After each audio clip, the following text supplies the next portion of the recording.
కేసులు పెట్టుడు.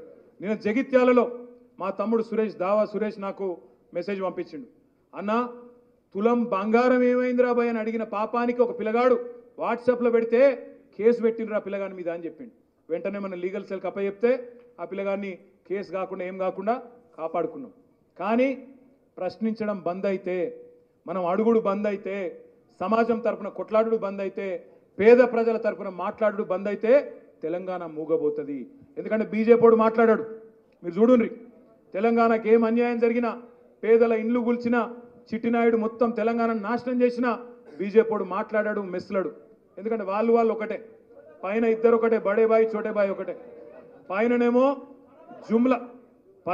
జుమ్లా పిఎం, ఇక్కడనేమో హౌలా సీఎం. వాడు జుమ్లా పిఎం, వీడు హౌలా సీఎం. నేను ఖుల్లా చెప్తున్నాను, సిగ్గుపడేది ఏం లేదు. వీనికి ఏమి తెలియదు, ఎట్లా నడపానో తెలుస్తలేదు. ఆగమాగం జగన్నాథం, ఆగమాగం అవుతున్నాడు. అనుకోకుండా తంతె గారెల బుట్టలు పడ్డట్టు వచ్చి పడ్డాడు. అది మీకు అసలు కథ చెప్తా. మొన్న మధ్యనికి పేరు చెప్తే బాగుండదు కానీ ఒక కాంగ్రెస్ మంత్రి కలిసిండు నాకు ఎయిర్పోర్ట్లో. నేను ఢిల్లీ పోతున్నా, ఆయన ఎటో పోతాడు. ఎయిర్పోర్ట్లో కలిసినాక లాంజ్లో కలిసిండు. కూర్చున్నాం కొద్దిసేపు. కూర్చుంటే నేను అడిగితే ఏం సంగతి అన్న, ఎట్లా నడుస్తుంది కథ, ఏం చెప్తారు మరి, బాగా మీరు గ్యారెంటీలు ఏమో బాగా ఇచ్చిండ్రు, 420 హామీలు ఇచ్చిర్రు, చేస్తారే మరి అన్న. ఏమన్నాడు ఎరికేనా అన్న, నీకు ఏం చెప్పాలనే, మేము అనుకున్నాం మేము గవర్నమెంట్లోకి వస్తామని, మీరు ఒక 15-20 మందిని మార్చుకుంటే మీరే ఉంటురు, మేమేడుంటుంటే అని చెప్పుకుంటే ఏమన్నాడు ఎరికేనా, ఇక మేమేమనుకున్నాం అంటే వచ్చేది ఉందా పీకేది ఉందా అని చెప్పి ఏది పడుతుంది చెప్పుకుంటూ పోయినాం. ఎవరు ఏది అడుగుతుందా ఓకే రా భయ్ అని చెప్పి మా శ్రీధర్ బాబుని రాయమనం, ఆయన రాసుకుంటే వీకిండి చిత్రగుప్తులు లెక్క. ఆయనతో చూస్తే ఇంత అయింది. అది మేనిఫెస్టో 420 హామీలు అయినాయి. ఇప్పుడు మేము చూస్తేనేమో ఇక మాకు చేసే పరిస్థితి లేదు. ఏదో ఇక అటో అటో డైలాగులు కొట్టుకుంటే డ్రామా చేసుకుంటే నడిపిస్తాం. నడిచిన రోజులు దుకాణం నడుస్తుంది, ఇక బంద్ అయ్యేటప్పుడు బంద్ అవుతుంది, ఏం చేస్తామన్నా అన్నాడు. మరి ఈ మాట బయట చెప్పాలన్నా నేనన్నా, చెప్తే చెప్పుకొని జర నా పేరు చెప్పక దండం పెడతాను. ఎందుకంటున్నా అంటే వాళ్ళకు కూడా ఎరికే. అందుకే ఏం చేసిర్రు, ఎవరిని దుకాణం వాడు తెలుసుకున్నాడు. ఇక సంపుడు చంపుతుండ్రు, కిందికెళ్ళి మీద దాకా, ములుగు నుంచి మొదలు పెడితే ఆదిలాబాద్ దాకా కాంగ్రెస్ ఎమ్మెల్యేలు ఒకటే పనులు ఉన్నారు బిజీగా. సంపుడు చంపుతున్నారు ఎక్కడికక్కడ. మీకు నేను చెప్తే కొన్ని నమ్మరు, ప్రామిస్ చెప్తున్నా, మీరు చెప్తే కొన్ని నమ్మరు. నిన్నగాక మన ఒక బిల్డర్ వచ్చి నాకు చెప్తున్నాడు ఆయన, సార్ నేను హైదరాబాద్లోనే అతిపెద్ద బిల్డింగ్ కట్టినా, నువ్వు మున్సిపల్ మంత్రికి 8 ఏళ్ళు ఉన్నావు, నిన్ను కలుసుకునే అవసరం కూడా పడలేదు నాకు, మొదటిసారి కలుస్తున్నా అని ఛాయదాయితందుకు వస్తా అంటే రమ్మన్నా తాగిడు. మరి ఎట్లా నడుతుంది బై సభ అన్న, మీరున్నప్పుడేమో మంత్రిని కలిసే అవసరం కూడా పడలేదు సార్ నాకు బిల్డింగ్ పర్మిషన్కు. కేసీఆర్ భయంతో అధికారులు కూడా చక్కగా పనిచేద్దరు. ఇక ఈయన వచ్చినాక ఎట్లుంది పరిస్థితి అంటే, ఇక మీకు పేరు చెప్పగానే నాకు కరెంటు కనెక్షన్ కావాలి, ఆయన బిల్డింగ్కి ఏదో కరెంటు కనెక్షన్ కావాలి. అధికారులు ఎవరు స్పందిస్తలేరట. ఇక పైకి పోయి నాకు కరెంటు కనెక్షన్ కోసం ఈసారి అంటే ఫోన్ చేస్తానికి 25 లక్షలు తీసుకున్నారట ఒక ఫోన్. ఇది కరెంటు కనెక్షన్.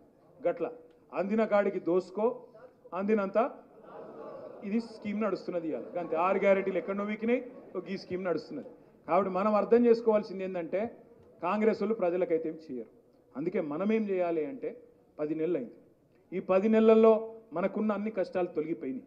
మనం చూసిన గత 10 నెలలు బహుశా నాకు తెలిసి మన పార్టీ పుట్టిన నాటి నుంచి ఈ రోజు వరకు మనం ఎదుర్కొన్న అత్యంత కష్టకాలం ఏదైనా ఉంటే గత 10 నెలలే. ఏ రకంగా అంటారా, ఒకవైపు ఏమో అనుకోకుండా ఎలక్షన్లో ఓడిపోయినాం డిసెంబర్లో. ఎవరు ఊహించలేదు మనం డిసెంబర్ 3 నాడు ఓడిపోతామని, ప్రతిపక్షంలో ఉండాల్సిన పరిస్థితి వస్తుందని పొరపాటును కూడా అనుకోలేదు. మళ్ళా మనమే వస్తాంలే అనే ఒక అతి విశ్వాసం, చిన్న పొరపాట్లు మనం చేసినాయి, ప్రజల్లోకి ప్రతిపక్షం బలంగా తీసుకుపోవడం, వాళ్ళు ఇచ్చిన అడ్డగోలు హామీలు వాటిని ప్రజలు కొంత నమ్మడం, ఇవన్నిటి వల్ల ఇంకోటి ప్రజలు కూడా 2 సార్లు ఇచ్చినాం కదా, ఒకసారి వాళ్ళకి ఇత్తం ఏమవుతుంది, ఆటో పైలట్ మోడ్లు ఉందట కదా, ఏమైనా ఆగిపోతుందా, కరెంట్ అవుతుందా, నీళ్ళు అవుతాయా, ఇండస్ట్రీలు అవుతాయా, ఏది అవుతుంది అని ప్రజలు కూడా అనుకోవడం వల్ల జరిగిపోయింది. సరే డిసెంబర్ 7 నాడు మన నాయకుడు, మన పార్టీ అధ్యక్షులు, పెద్దలు, తెలంగాణ తొలి ముఖ్యమంత్రి కేసీఆర్ గారికి అనుకోకుండా ఒక ప్రమాదం జరగడం, దాదాపు 3 నెలల పాటు ఆయన ఇబ్బందులు పాల్గొవడం, ఈ టోటల్ హిప్ రీప్లేస్మెంట్ జరగడం, దానివల్ల మనందరం కూడా బాధపడ్డాం. ఆ తర్వాత మన పార్టీ నుంచి గెలిచిన ఒక 10 మంది ఎమ్మెల్యేలు రకరకాల ప్రలోభాలతోని వాళ్ళు దొంగలలో కలిసిపోయినారు. అదొక దెబ్బ.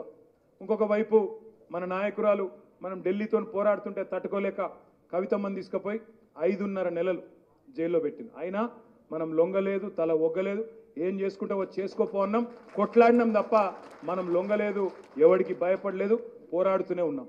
అదే మాదిరిగా పార్లమెంట్ ఎన్నికల్లో కూడా మనం ఊహించిన దానికి భిన్నంగా ఫలితాలు వేరే రకంగా వచ్చినాయి. ఇన్ని ఎదురు దెబ్బలు తగిలినా ఇవాళ ప్రజలు మళ్ళా కేసీఆర్నే తలుస్తూ ఉన్నారు. దసరా రోజు దాదాపుగా ప్రతి ఇంట్లో ఇవాళ కేసీఆర్నే యాద్ చేసుకున్నారు.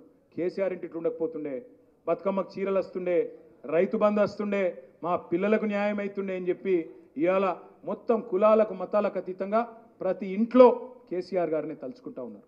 అందుకే నేను మీతో కోరేదల్లా ఒకటి, మనం జాగ్రత్తగా ఉండవలసింది, మనం చాలా సంయమనంతో వ్యవహరించాల్సింది రెండు పార్టీల పట్ల కూడా ఉన్నది. ఒక కాంగ్రెస్నే మనం శత్రువుగా చూడాల్సిన అవసరం లేదు. మనకు బీజేపీ ఇంకా తెలంగాణ సమాజానికి మరింత డేంజరస్ పార్టీ ఏదైనా ఉందా అంటే అది భారతీయ జనతా పార్టీ. మనం మతాన్ని ఒక అడ్డంగా పెట్టుకొని మతపరమైన రాజకీయం చేస్తూ దేవుణ్ణి అడ్డం పెట్టుకొని ఇవాళ పిల్లల్ని రెచ్చగొట్టే పార్టీ భారతీయ జనతా పార్టీ. ఒక్క పని చేయలేదు తెలంగాణ, ఒక్క కాలేజీ ఇయ్యలే, ఒక్క ఐఐఎం ఇయ్యలే, ఒక్క ఐఐటి ఇయ్యలే, ఒక్క మెడికల్ కాలేజ్ ఇయ్యలే. భారతదేశంలో 157 మెడికల్ కాలేజీలు ఇస్తే తెలంగాణకు ఒకటి ఇయ్యలే. ఒక్క నర్సింగ్ కాలేజ్ ఇయ్యలే. ఆఖరికి ఒక నవోదయ పాఠశాల కూడా ఇయ్యలే భారతీయ జనతా పార్టీ. ఏం చేసిండ్రా తెలంగాణ విద్యార్థుల కంటే ఎవడు చెప్పాడు. కిషన్ రెడ్డి చెప్పాడు, బండి సంజయ్ చెప్పాడు, ఇంకెవడు మాట కూడా మాట్లాడాడు. కానీ పిల్లలను అడ్డం పెట్టుకుని రాజకీయం మాత్రం పుష్కలంగా చేస్తారు. అందుకే మనం జాగ్రత్తగా ఉండాల్సిన అవసరం ఉంది. అదే మాదిరిగా రేవంత్ రెడ్డి ప్రభుత్వం అయితే నేను చెప్పాల్సిన అవసరం లేదు, తెల్లారిస్తే మీరే చూస్తూ ఉన్నారు, అన్ని వర్గాలను మోసం చేస్తూ ఉంది. అందుకే మనం చేయాల్సిన పనుల్లో ఒకటే, ఈరోజు ఎట్లా అయితే రాష్ట్ర కమిటీ సమావేశం ఇక్కడ హైదరాబాద్లో పెట్టుకున్నామో ఇది కేవలం ప్రారంభం మాత్రమే. ఇక్కడ నుంచి ఏం చేద్దాం అనుకుంటున్నామంటే మనకి ఇవాళ 32 జిల్లాల్లో 32 జిల్లాలకు మంచిగా బ్రహ్మాండమైన జిల్లా పార్టీ ఆఫీసులు ఉన్నాయి.